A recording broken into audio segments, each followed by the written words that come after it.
Welcome to Lesson 3 of Dark Hole Elementary, Hardleg Gaming's beginner guide on how to play the Yu-Gi-Oh! Trading card game.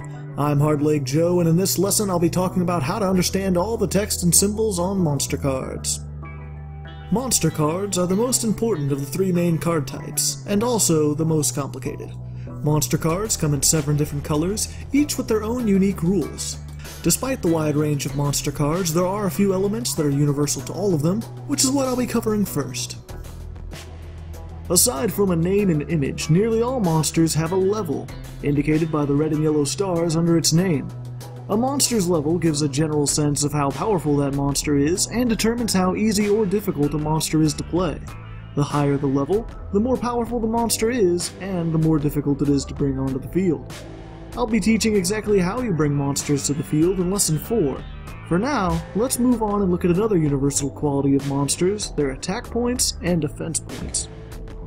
Attack and defense points are the numbers shown at the bottom right corner of the card, next to the abbreviations ATK and DEF.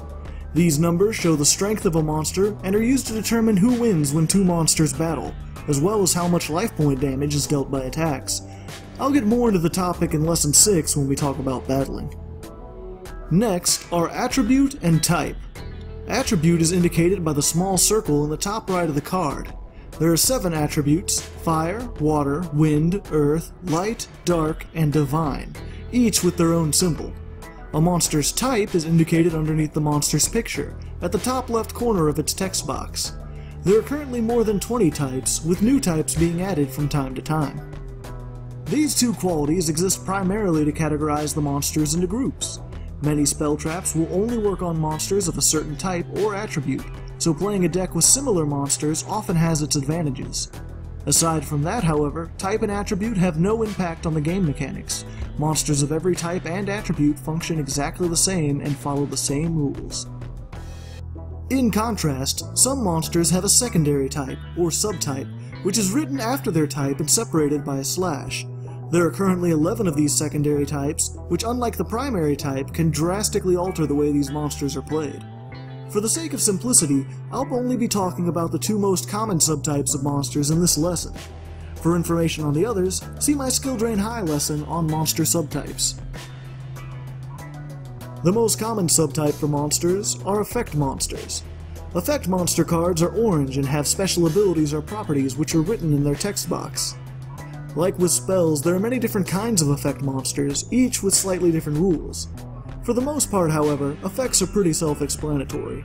As a beginner, simply follow the text to the best of your ability, and if you do want more information on the types of effects, see Lesson 3A.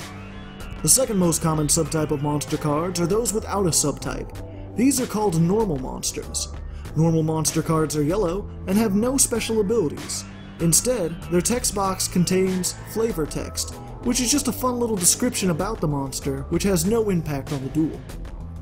Together, these 2 kinds of monsters make up most of what you'll be using in Yu-Gi-Oh! The other subtypes of monsters are important and interesting, but for a vast majority of beginner decks, normal and effect monsters are all that you'll need. Well, that's it for this lesson of Dark Hole Elementary. From here, you can either build on your knowledge by watching Lesson 3A on different kinds of monster effects, or if you'd rather learn how to play your monsters, then move on to Lesson 4.